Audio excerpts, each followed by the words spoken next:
Hello दोस्तों, आज हम एक नेम प्लेट बनाने वाले हैं जिसका ऑर्डर आया था मुझे राजस्थान से।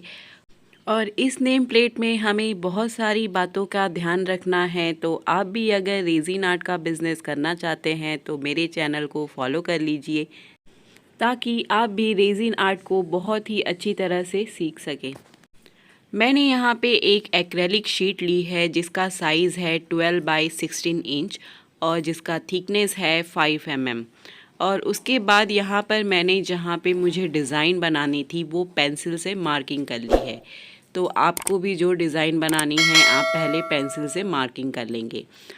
अब हमें अपनी शीट को एक बेस बना के रख लेना है ताकि हम उसके ऊपर अच्छे से काम कर सके। और ऐसी जगह पे रखें ताकि एक साइड ऊंचा और एक साइड नीचा ना हो, वो बिल्कुल प्लेन हो। अब यहाँ पे मैंने 90 ग्राम रेज़िन लिया है। मेरा जो रेज़िन है वो 2:1 का है और उसमें मैंने वाइट कलर का पिगमेंट मिक्स कर दिया है।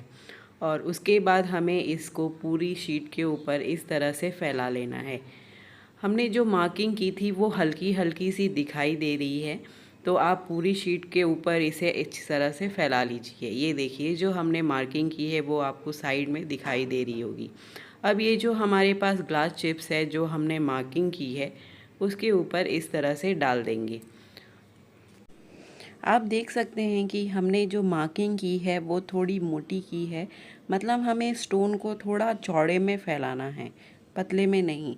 और साइड साइड में हमें उससे और ज़्यादा चौड़े में फैला दिया है और बीच में थोड़ा सा पतला करते हुए मैंने इस तरह से डिज़ाइन बनाते हुए स्टोन को फैला दिया है।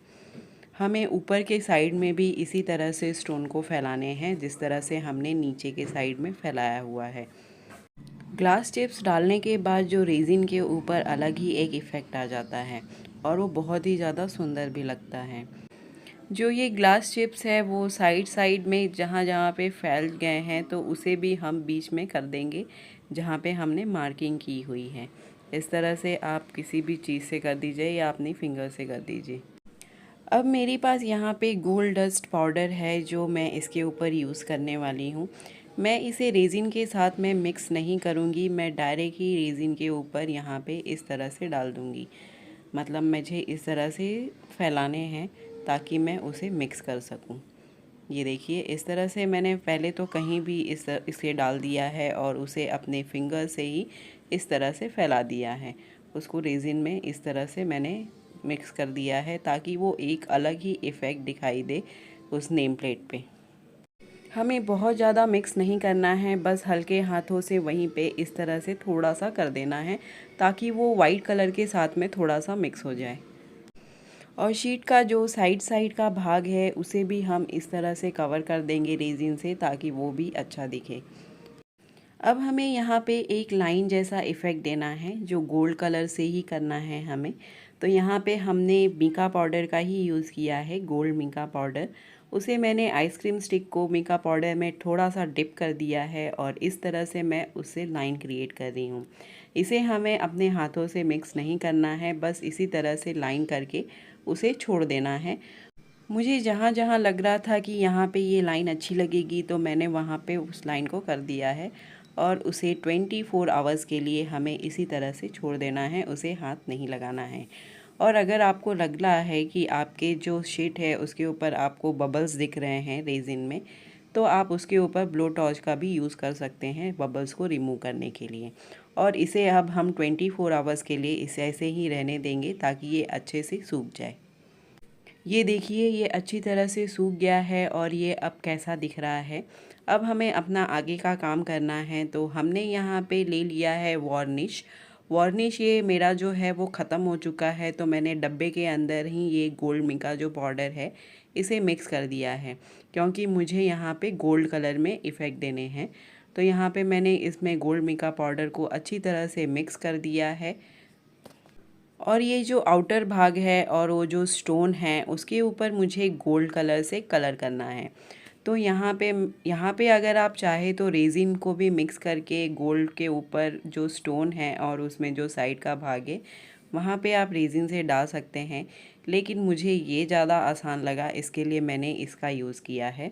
मैंने वार्निश में गोल्ड मिका पाउडर को मिक्स करके जितने भी स्टोन है और जो आउटर भाग है उसे इस तरह से कलर कर दिया है। ऊपर के भी भाग में आपको इसी तरह से करना है, और ये जो एक लेयर है वो थोड़ा डल लग रहा है, तो ये थोड़ा सा जब ड्राई हो जाए तो इसके ऊपर आपको सेकंड लेयर भी इसी तरह से कलर कर लेनी है उसके ऊपर। मैंने यहाँ पे वार्निश की 2 लेयर करने के बाद इसे अच्छी तरह से ड्राई होने दिया था। ये जब अच्छी तरह से ड्राई हो जाए उसके बाद ही आप इसके ऊपर रेज़िन का नेक्स्ट काम करेंगे।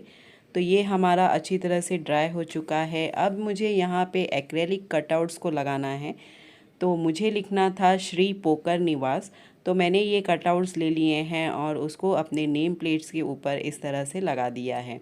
इसके पीछे एक स्टिकर की तरह है, ये कागज़ लगे हुए हैं, ये जब मैं निकालूंगी तो ये स्टिक हो जाता है।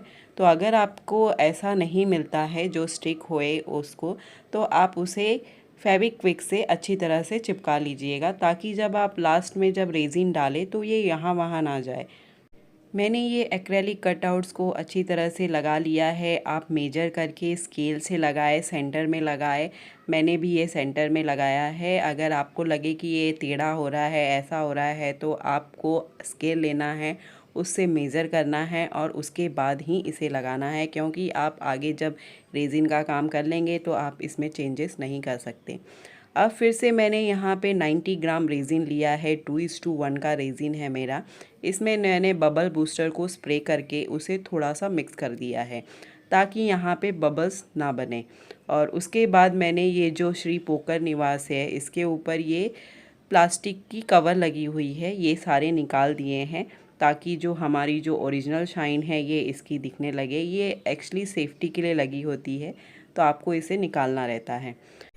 अब हमें रेज़िन को इसके ऊपर डाल देना है और अच्छी तरह से अपने हाथों से फैला देना है।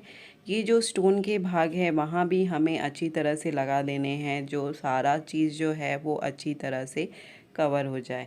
यहाँ पे लास्ट में आप एक भी भाग को मत छोड़िएगा, नहीं तो वो अच्छा नहीं दिखता है। आपको जो साइड का भाग है उसे भी रेज़िन से कवर कर देना है। हमें अपनी फिंगर की हेल्प से धीरे धीरे डिप करते हुए इस तरह से कर लेना है। हमें स्टोन के ऊपर भी अच्छी तरह से लगा लेना है, और ये जो साइड का भाग है उसमें भी हमने इस तरह से लगा लिया है।